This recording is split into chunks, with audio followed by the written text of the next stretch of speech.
말씀은 야고보서 1장 26절입니다. 누가 스스로 경건하다고 생각하면서도 혀를 다스리지 않고 자기 마음을 속이면 이 사람의 신앙은 헛된 것입니다. 인간이 가지고 있는 몸의 파트 중에서 가장 작지만 가장 파워풀한 곳이 어디일까요? 바로 우리의 혀입니다. 우리가 혀를 어떻게 사용하느냐에 따라 사람을 살리기도 하고 죽이기도 합니다. 사탄과 성령님이 치열하게 싸움을 벌이는 전쟁터가 바로 혀라는 이야기가 있습니다. 그만큼 우리의 혀가 사탄의 도구로 사용되어지기도 하고 성령님의 도구로 사용되어지기도 합니다. 그렇다면 여러분의 혀는 어떻게 사용되어지고 있나요? 그리스도인으로서의 중요한 모습 중 하나는 바로 자신의 혀를 지혜롭게 다스리는 거예요. 그리고 우리가 어떠한 말을 하느냐가 우리가 어떠한 믿음을 가지고 있는가를 보여주는 증거가 됩니다. 즉 우리의 말은 우리의 믿음을 보여주는 거울이에요. 오늘 말씀에 있어서 야고보 사도는 스스로 경건하다라고 생각하면서 혀를 다스리지 않으면 자기 마음을 속이는 것이고 이러한 사람의 신앙은 헛된 것이라고 말합니다. 헛된 것이란 아무런 의미도 가치도 없다라는 뜻이에요. 즉 이 말씀은 우리가 어떠한 믿음을 가지고 있는지 우리가 어떠한 말을 하는가를 통하여 알 수 있다는 거예요. 내가 진짜 예수님을 믿고 따르는 제자인지 아니면 믿는 척하는 종교인인지 내가 성령을 따라 사는 사람인지 아니면 사탄을 따라 사는 사람인지 보여주는 것이 바로 우리의 말입니다. 오늘 말씀에 혀를 다스리지 않고 라는 표현이 우리 개역개정에 보면요 혀를 재갈 물리지 아니하고 라고 나옵니다. 재갈을 물리는 것은 짐승을 통제하기 위해서예요. 야고보서 3장 2절로 3절을 보면요 말을 다스리는 것이 곧 온몸을 다스리는 것이라고 말하며 그 예로서 짐승인 말을 컨트롤하기 위해서는 입에 재갈을 물려야 한다라고 알려줍니다. 즉 우리의 혀는 우리의 온몸에 그리고 우리의 삶에 큰 영향을 준다는 거예요. 혀를 재갈 물린다는 것은 결국 혀를 컨트롤하는 것이 삶을 컨트롤하는 방법이라는 거예요. 그리고 혀를 잘못 사용하면 그것이 결국 우리의 삶에 나쁜 영향을 줄 수밖에 없다는 것이죠.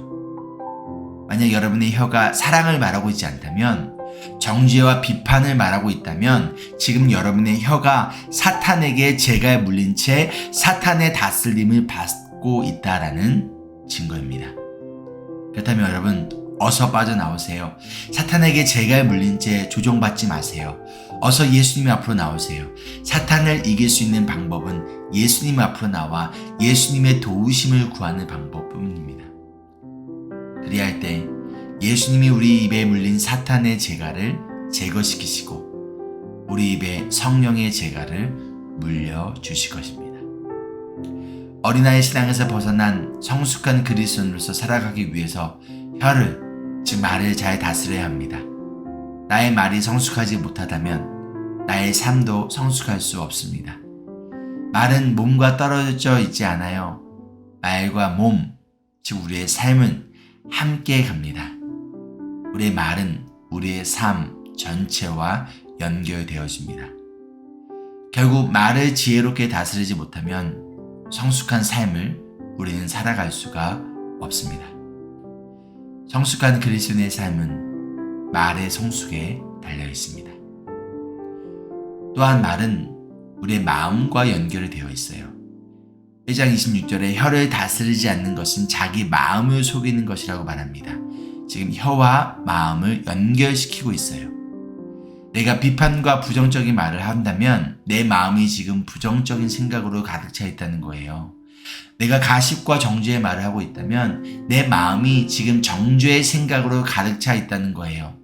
내가 사랑의 말이 아니라 시기와 질투의 말을 하고 있다면 나의 혀는 성령의 도구가 아닌 사탄의 도구로 사용되어지는 것이고 그 이유는 바로 나의 마음이 성령이 아닌 사탄의 영향을 받고 있다라는 증거라는 것이죠.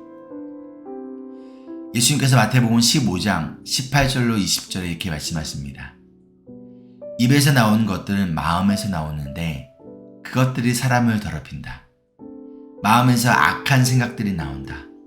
곧 살인과 간음과 음행과 도둑질과 거짓 증언과 비방이다. 이런 것들이 사람을 더럽힌다. 입에서 나오는 것이 무엇이죠? 말입니다. 그리고 그 말은 결국 마음에서 나오는데 이것이 사람을 더럽히게 한다라는 거예요. 결국 말을 다스리기 위해서는요, 먼저 우리의 마음을 다스려야 합니다. 우리의 마음이 하나님의 사랑으로 채워져야 합니다. 하나님의 사랑으로 우리의 생각과 마음이 채워져야 사랑의 말과 생명을 살리는 말이 우리의 혀에서 나올 수 있는 거예요.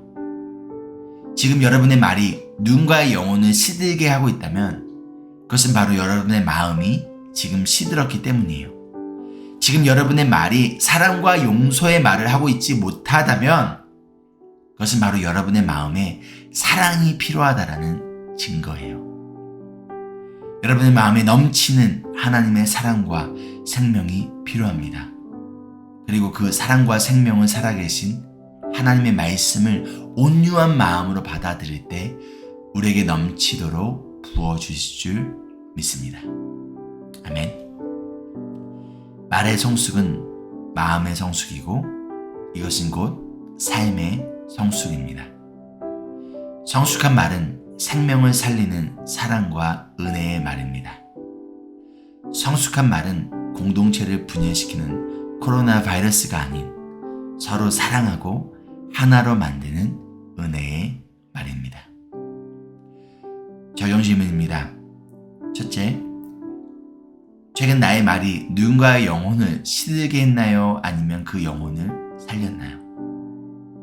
둘째, 누군가의 영혼과 공동체를 살리고 하나 되게 하기 위하여 나의 말이 어떻게 변화되어져야 할까요?